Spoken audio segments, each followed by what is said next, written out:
as a pediatrician, we know what lead does. It is a poison. It's an irreversible neurotoxin with no safe level. It impacts children's cognition, dropping IQ levels, impacts their behavior. It alters their entire life course trajectory. I'm a first-generation immigrant.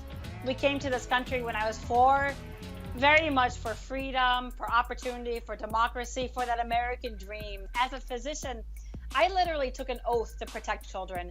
I stood up and said I would be the voice of children and be their protector and healer. My parents arrived to this country about 40 years ago. Here I am now, living in Florida, born to 2 Colombian parents. We're kind of like the generation of players that have formed women's football, women's soccer in Colombia. We were the first women's team in Colombian history to ever compete in the Olympics. In the US, the women's national team, as many have heard, have been fighting for equal rights, which they should, because they're the ones who have qualified and qualify consistently to World Cups, have won World Cups. Correct. Exactly, and gold medals. Whereas in comparison to us in Colombia on the Colombian national team, we're not fighting for equal pay. We're fighting for pay. Period. To actually earn a penny or something for the time that we put in and the hard work and risk of our body and everything that we put in. We're fighting for pay, but it has to come from us within, and obviously, like, fighting for any type of rights. I've worked with L'Oreal, amazing, company. I worked with Fenty. I've worked with Annabelle. Although, the discrimination against, Black girl model in the model industry is still there. Now it's like I'm delivering a message out there through my platform that I didn't know I have. Now I have a voice. I'm using my voice to just remind little girls that went through what I went through, little Yakims out there, that you can do this. You come from refugee camp to America, go through being bullied, go through depression, and make it here, My dad was a very generous individual who loved his family and friends. My dad was a guy that you could depend on, and he didn't deserve the ending that he got. My community that I grew up in, which my dad lived in, Maryvale, is 70% Hispanic, mostly immigrant, low-income folks, people who worked in the grocery stores or in the fields, hospital workers, etc. And, they had the highest proportion of cases in the state at the time in which Arizona had the highest proportion of cases per capita in the world. It was ground zero. Joe Biden reached out to you. He wrote you a letter. I want to extend my deepest sympathy and love as you mourn the loss of your beloved father. And then it goes on to just share some very heartfelt condolences and some advice on just turning back into family and to be there. His prayer for me and your family is that one day my dad's name will bring just a smile to my lip instead of a tear. It was just very heartfelt and kind and nice. I got a message from the Democratic National Committee asking if I would be interested in participating in some way with the convention. I really thought about the opportunity and decided to take it, not only because it's a real honor, but also because, again, I wanted to be very clear that I am one of many people who are feeling this way. And it feels like the more that I raise my voice, the more I see others coming forward, and I have been really inspired by that. I was born in Boston, and my parents are from 2 different parts of India. I mean, it's pretty crazy to think about just because it makes me feel so lucky, because it is almost like a lottery. And I mean, they literally use the word lottery sometimes with these visas.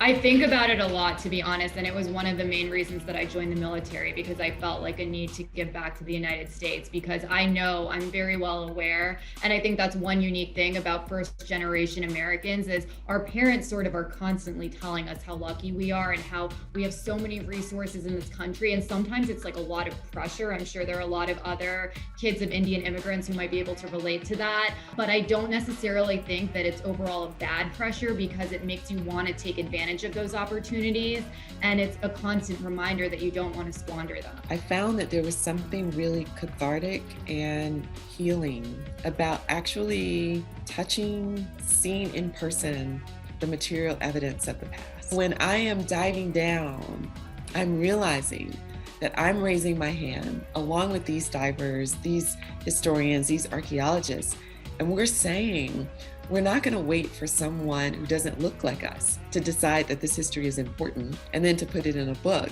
No, we are going to do what we can to help raise it from the ocean depths and bring it back into memory. I'm working as an advocate for immigrants and refugee and ambassador for the youth. So I'm making sure that our voices is heard, our story is told by us rather than the media telling it and framing it the way they want.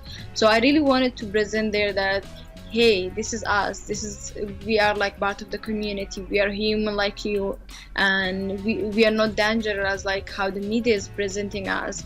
And we have fled war just to be in a peaceful place. We are not here to make horrible things. We literally like lived a horrible life, and people just should understand that, like, the story behind who are those immigrants, why they're immigrated to the United States. People at the border, I see a great support to our response, humanitarian response, because we see the fact that there are people who are hurting and we need to respond with care. Immigrants were coming to our community and being dropped off in great numbers at the bus station. So our community was already urgently wanting to get involved and respond to care for the families. And so together we were able to put together a response that was very urgently needed here in our community to make sure that these families who were given permission to remain in the United States and proceed to their final destination, they immediately needed urgent care. And so the community did that. Everybody, not just the Catholics, every single faith denomination joined with me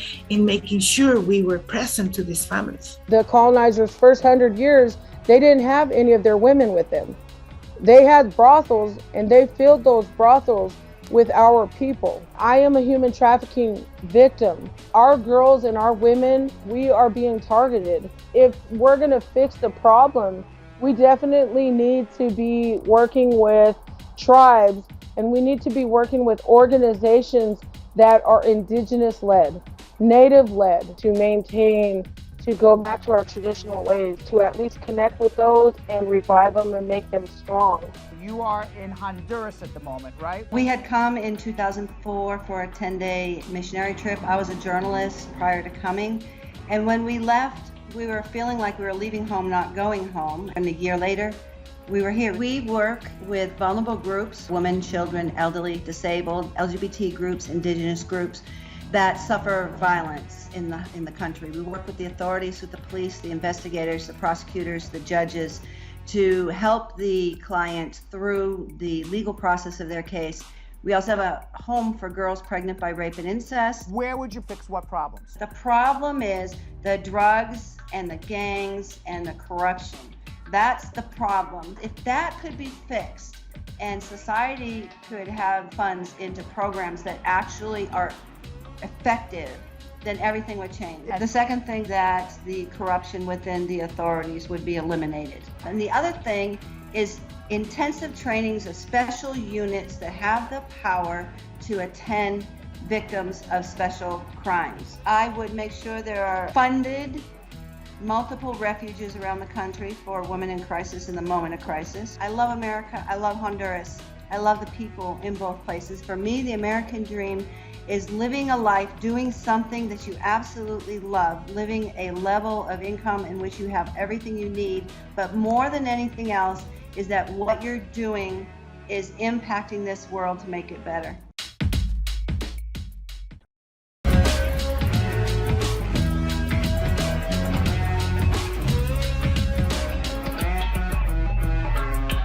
Thanks for watching. For more Brad Show Live, like and subscribe to our YouTube channel.